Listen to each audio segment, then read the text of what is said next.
Pakistan never accepted this, so they raided Kashmir. Of course, Sheikh Abdullah in the initial stages supported the Indian army because Sheikh Abdullah was for Kashmiris. Sheikh Abdullah's support was good for the Indian state. But Sheikh Abdullah wanted to be, he had a streak of independence for himself. He thought once the king had been deposed, he was the political king of J&K. So he started, talking of more autonomy and this and that.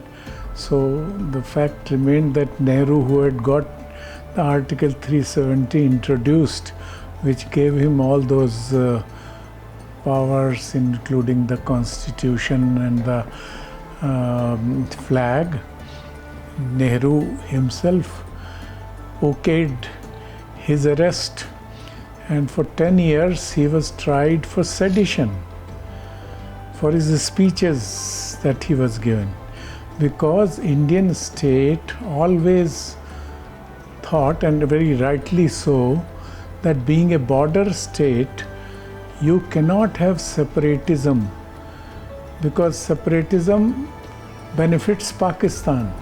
That is, and Pakistan breeds separatism. Jammu and Kashmir has two different entities. Kashmir has been the dominant entity, whether in politics or in control of the situation and in governance. So they have been always kind of telling the center that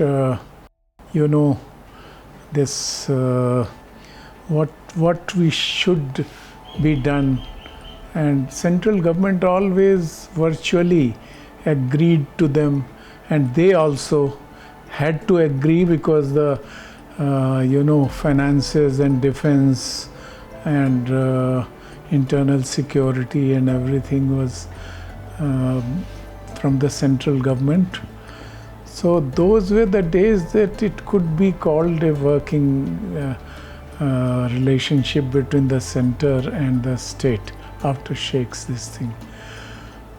Because law and order and other terrorist situation individual were also there, but it never was of a serious nature. When Mrs. Gandhi decided to bring Sheikh Abdullah in 1975 under the Delhi Accord, the plebiscite front, which had been there under Mirza Afzal Beg and many others, was wound up and also amalgamated with National Conference.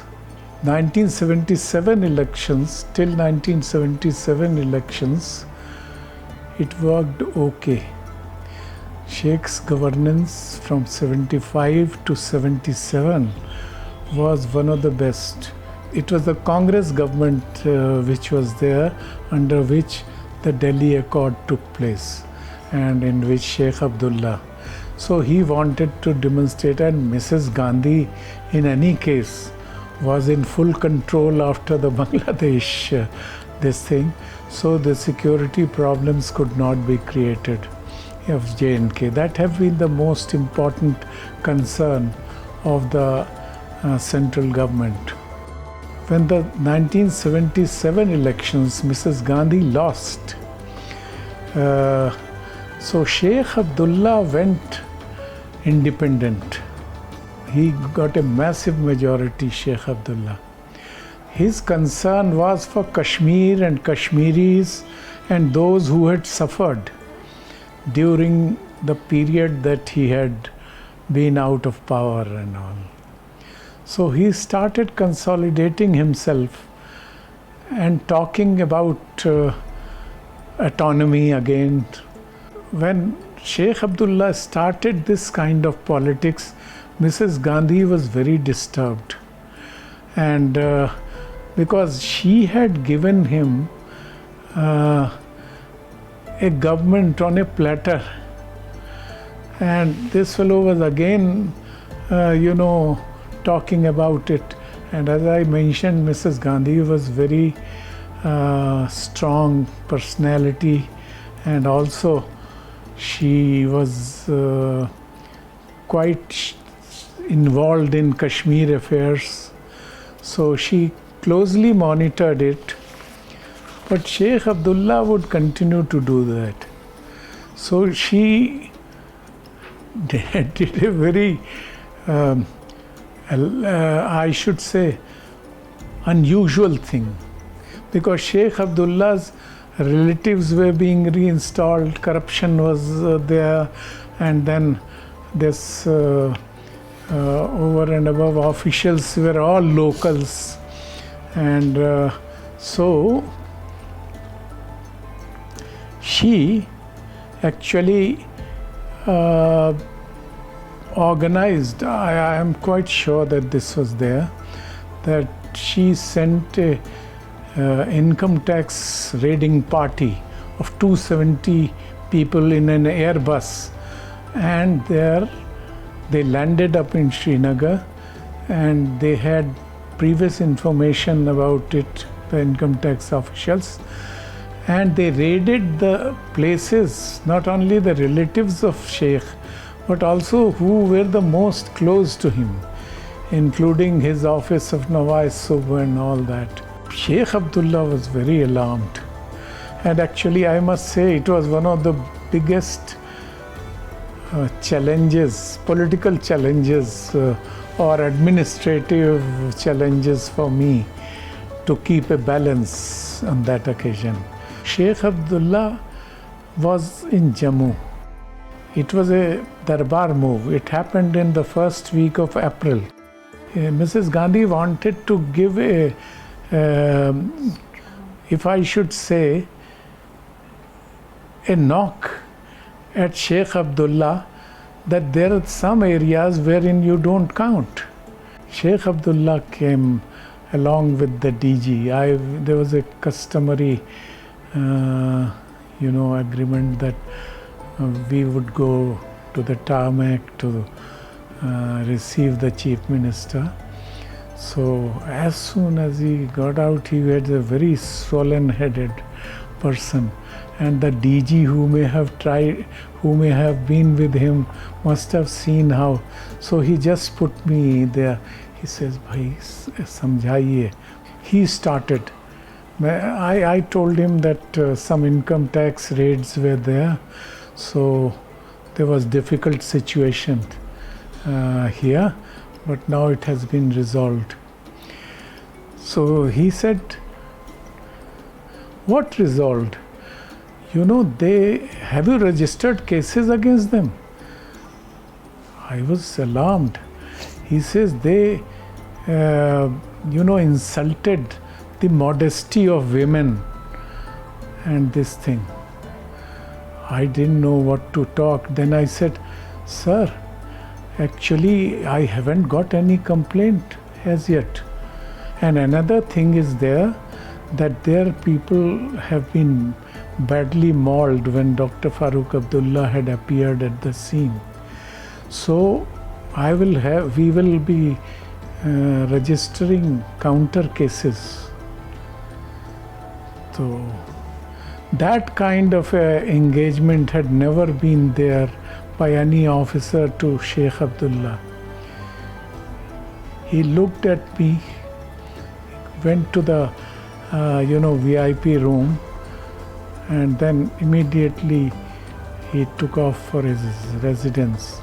I could see that he could appreciate all the implications of this, because he knew that he was having very difficult relationship with Mrs. Gandhi, and it was Mrs. Gandhi who had done it.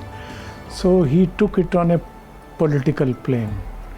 So thereafter he organized public meetings in all the district headquarters, challenging Mrs. Gandhi and talking Delhi and what can they do to us, we have autonomy and this and that. But all that was political rhetoric. He knew that he could not fight Delhi or Mrs. Gandhi as such. So thereafter Mrs. Gandhi also let him go. She never visited after the 77 elections. She had never visited. So in the last stages, when Sheikh was very ailing, we got a message that, because IB and others were informing that he was almost on his deathbed. So she reconciled and she came to inquire about his health and all that, and also for the succession which would be there, because Kashmir being a politically and security-wise a difficult situation. To imagine Kashmir without Sheikh was politically impossible at that point of time. Mrs. Gandhi, on entering, greeted him, "Sheikh Saab kaise hain?" So he just was lying and he couldn't speak much also, but he made an effort. So she said, "Sheikh Saab, अब तो बहुत आपकी कश्मीर में वो रही, क्या सोच रहे हैं आप, क्यों नहीं फारूक अब्दुल्ला को अपने रेंज दे देते हैं formally?" So Sheikh didn't respond to that. He just nodded and he must have assessed this thing. So the Begum told him, she said, "Kya chuvanan?" Matlab, what is she saying? So Mrs. Gandhi, yes, was the one who was on one side of it. So the Begum said that Mrs. Gandhi is asking that you are so ill that why don't you hand over to officially announce and hand over to Farooq. So he was very sort of calculating and shrewd in his politics. So he knew that Farooq was yet a rookie.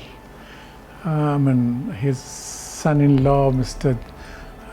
G.M. Shah, who used to live nearby, and Sheikh was very fond of his eldest daughter Khalda ji, and so she used to be pressurizing Sheikh ki unko do, he is a long-term National Conference fellow and much more experienced and all that.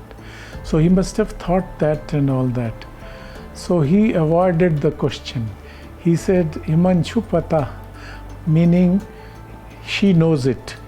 Okay, that my problem is that I can't officially, although he knew that Farooq would have to take over, because Shah had to resign earlier on the Independence Day function in that connection, and Farooq was already a health minister in those days.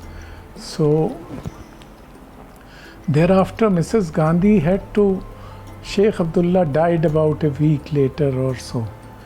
His funeral was one of the most attended funerals in a century, I should say. It was a king's funeral. Even from Delhi, Mrs. Gandhi came down a second time. The president, Mr. Gyani Zail Singh, came down. Gyani Zail Singh told me that he was our leader. He wept also. And he says, because of All India People's Conference in Punjab and other things, when I was a member, he was there at this thing. So all these, Atal Bihari Vajpayee as leader of opposition, and many others came. And in the local circles, there were lakhs and lakhs of people weeping, and it was impossible for anybody to, because the whole line was there, which takes half an hour from Polo View normally to Hazrat Bal, where the place is there. That place is marked. He had himself selected that place, and actually I had accompanied him at that point of time. He purchased it from the nearby houseboat owners. So because in Muslim customs, they have to pay for their own burial ground. Although I was remaining on the fringes, so this place was already earmarked. So this procession from Polo View to this, with full honors, including the military band and all that, took the very, very crowded route to reach in about 8 hours instead of half an hour. So that is the funeral that Kashmiri had for 2-3 days. Many people died and they kept themselves hungry, and Sheikh's legacy of a political king was passed to the Kashmiri ground. And Farooq Abdullah had already taken over. Farooq Abdullah, after a week of that, he dismissed all the ministers of Sheikh Abdullah on a ground. He held a public meeting because of his being the successor agreed to by the Kashmiris. They actually had a very large gathering at Iqbal Park, which was the venue of most public meetings. So he announced the dismissal of this thing on the ground that they were all corrupt, which paid him very dearly later. Farooq Abdullah is a very charismatic personality. He can move people, and since he succeeded Sheikh Abdullah, whose personality was similar, physically similar, he actually went solo as Sheikh Abdullah was doing. And so Indira Gandhi was alarmed, because Indira Gandhi wanted that at least now when this rookie has taken over there, so we can't trust him fully with that. But her efforts didn't materialize. Farooq Abdullah then said that we will organize elections in 1983. Just after that, he says, let us test. He did not align with Mrs. Gandhi, and he used all the rhetoric. In this, Mrs. Gandhi, as nothing had happened like that, almost camped in Kashmir for 10 days or so, and then we used to address public meetings, large public meetings of Congress, starting from Kazikund to Anantnag to Kulgam to Pulwama to this thing, and ultimately a big public meeting was organized at this same Iqbal Park. So, but in those days, 1983 elections, Farooq won a massive majority because he talked of, the same independence and all that kind of a thing, like give us more autonomy, talk to Pakistan or whatever. So Mrs. Gandhi was already alarmed by all this. When Jagmohan was appointed, Mrs. Gandhi had transferred Mr. B.K. Nehru, who was an uncle to her. And in our presence, because she used to stay at Rabun or nearby Nehru guest house, wherever she was, the governor had to be in attendance. But the governor used to address Mrs. Gandhi, the Prime Minister, as Hindu. That was very unusual for us bureaucrats. So thereafter, Mrs. Gandhi decided that Mr.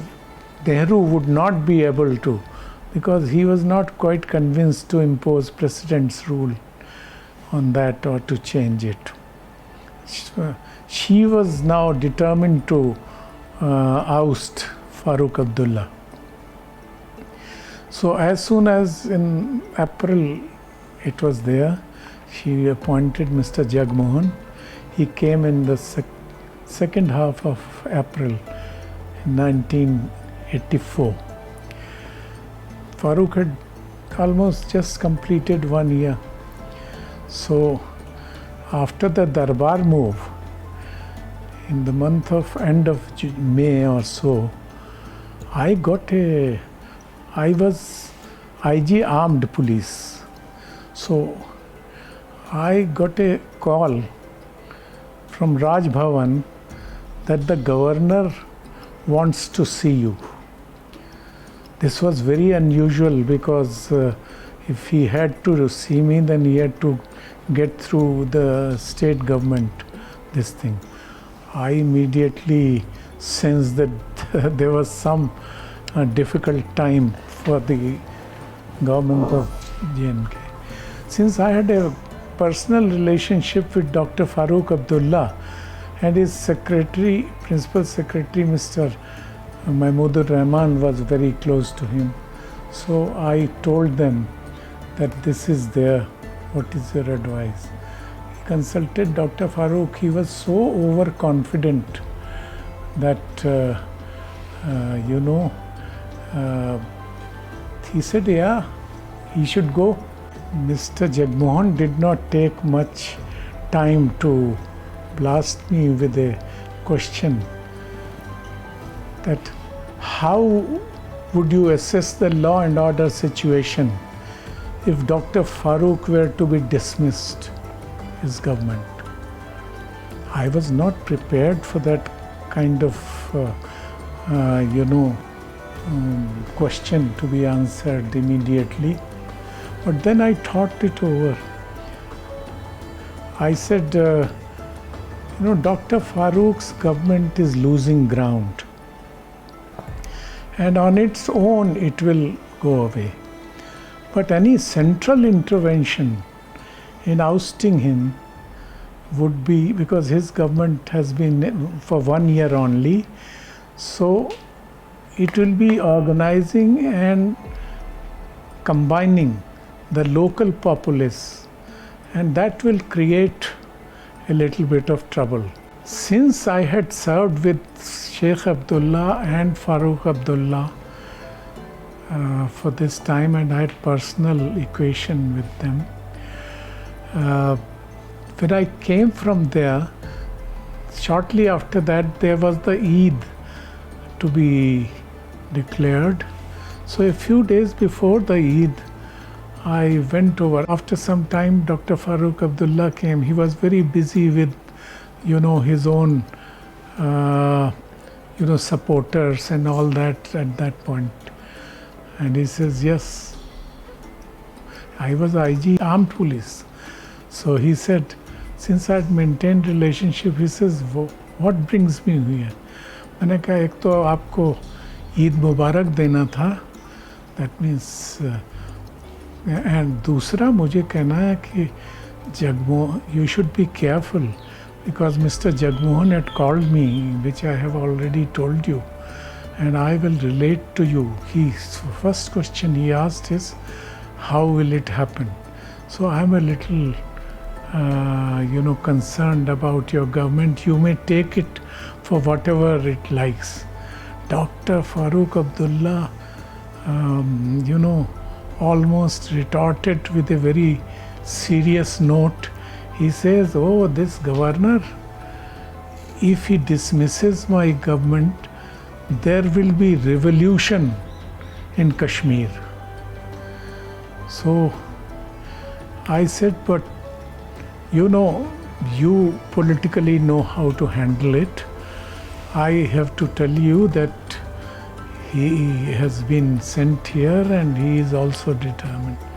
Immediately after that, 13 of the MLAs of Sheikh son-in-law, Mr. GM Shah, who was already a veteran of National Conference. Farooq was not a veteran. He had to assimilate the legacy of Sheikh Abdullah. 13 of the ministers of Farooq's government, including one Khemlata Waklu, who had been nominated by Farooq, they all marched through the road in front of his house to reach Raj Bhavan. And I'm told that he was totally unaware of it. In fact, later on he chided his IG Intelligence, Mr. Abdul Rahim Nanda, for having failed to keep him informed. But he was called by Jagmohan. He says, "You please come over." And when he went there, he was confronted with those 13 ministers and told that you resign, because Congress has, from Jammu, which they had good numbers, has decided to support these fellows. So Jagmohan had played his role in the best possible manner. So then his government was dismissed and Mr. GM Shah was appointed as the chief minister on the support of Congress from outside. Now this government, GM Shah's government, there were lots of law and order problem, and Mr. Shah, who was the chief minister and the home minister, had to deal with. He was not very popular either. So lots of trouble took place in this thing. Curfew was imposed a number of times, and therefore in his times in the downtown and this thing, almost incessantly. So there was a joke in Kashmir that Mr. Shah is not Shah, Gul Shah, he is Gul Curfew. So that is how it was managed, and his 18 months were lackluster. Congress withdrew support and Mr. Shah's government was dismissed by Mr. Jagmohan. This time Mr. Jagmohan was offered 6 months of productive period, I should say, because Dr. Farooq himself was in the process of organizing national conference, and therefore he also openly said that governor's rule is all right. Even Shah realized that he was nobody after this because he had exposed himself.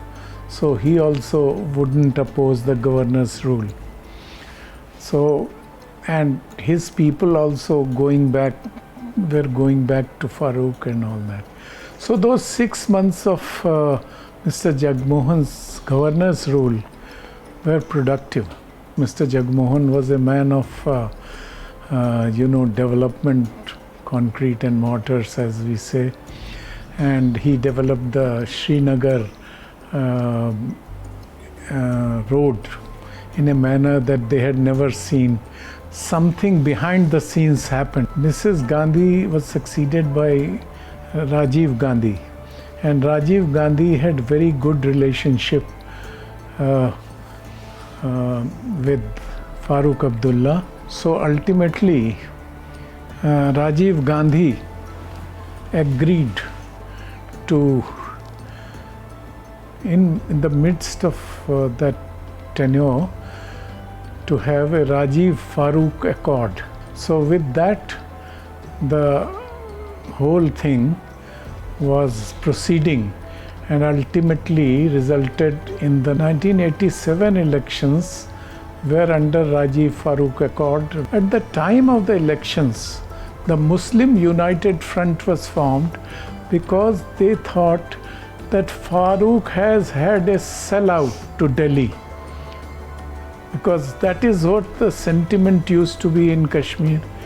So the Muslim United Front, backed by Jamaat Islami, Jamaat Islami has the only other cadre that is there in Kashmir is of Jamaat Islami.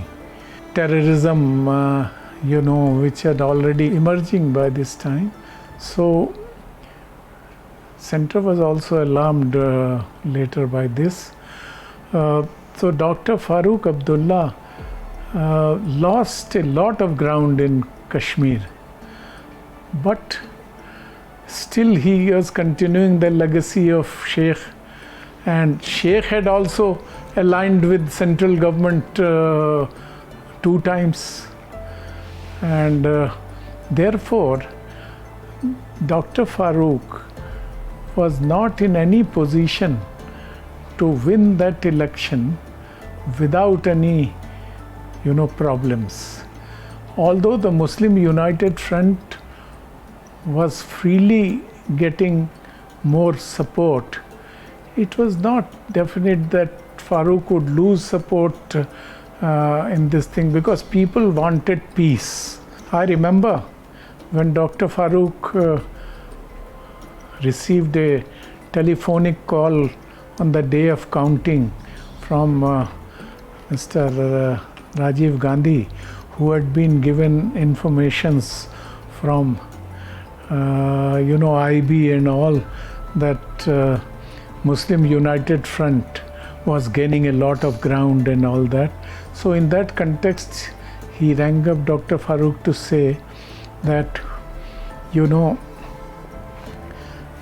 are losing a lot of ground, and even in Srinagar seat and all, which is your strongest hold, actually this one seat of Amira Kadal, where their own earlier General Secretary and also General Secretary of Plebiscite Front and all was a seasoned, National Conference worker from the earliest of times of Sheikh Abdullah, was a candidate.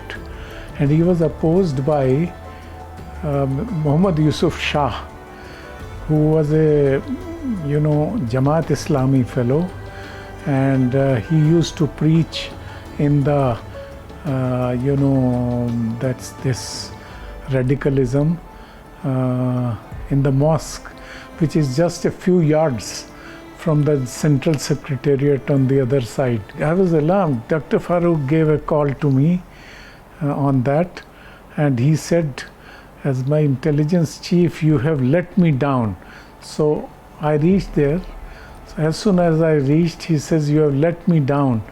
I just got a call from the Prime Minister, who says that you are losing ground all over in the valley, and therefore you should just see how you can manage this, because if you lose ground in Kashmir Valley, Muslim United Front will be a very difficult political force to reckon with and all that. I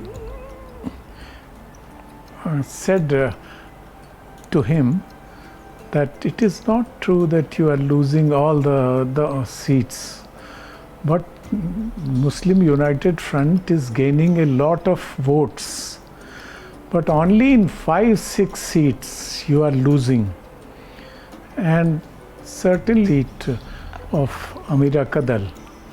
So he says, you don't know politics and all. How is it? I said, I have given it to you in writing, the same thing. So he says, he just dismissed me, you don't know politics of Kashmir, last stages of counting, returning officer, he declared that, Mr. Mohiuddin Shah has won. And nothing happened after that because the law and order, they wouldn't allow, they were locked up also, and very firmly dealt with the people of Jamaat Islami and all. Now, after this, the government was established. Farooq was very alarmed. He had been dismissed earlier, and this was his last chance to be chief minister. And since he had good relations, trust with Mr. Rajiv Gandhi, so he was prepared to go to that extent, and he did organize it. And then I think 4 or 5 seats were shown as lost after the elections from Kashmir, and they won all the seats in Jammu, most of the seats. So it was a very, very strong government that came in terms of numbers. J&K politics has been very complicated. Right from 1947, it is the Kashmiri Muslim leaders who have been the chief minister and the dominant political force in the governance of J&K. As against that, Jammu, which is a vast region, has been a supporting kind of wing, political wing for the national security interests and all that, for the integration of the country, and for cementing the two politically different political wings. So actually Ladakh had also been similarly different. Ladakh, the Buddhists were cut off, and the reason for this was also that there were no very good connections. This politics has undergone a very, very severe change. This politics of Kashmir has undergone a change. We used to say that Kashmir politics is like the weather. It changes so many times. Sheikh Abdullah himself changed 5 times. And Farooq Abdullah has changed also any number of times only to get power. So that power is all right, but central government's concern of security cannot be overlooked. And not only the security, but the whole control over Jammu and Kashmir in finances, in defense, in foreign policy.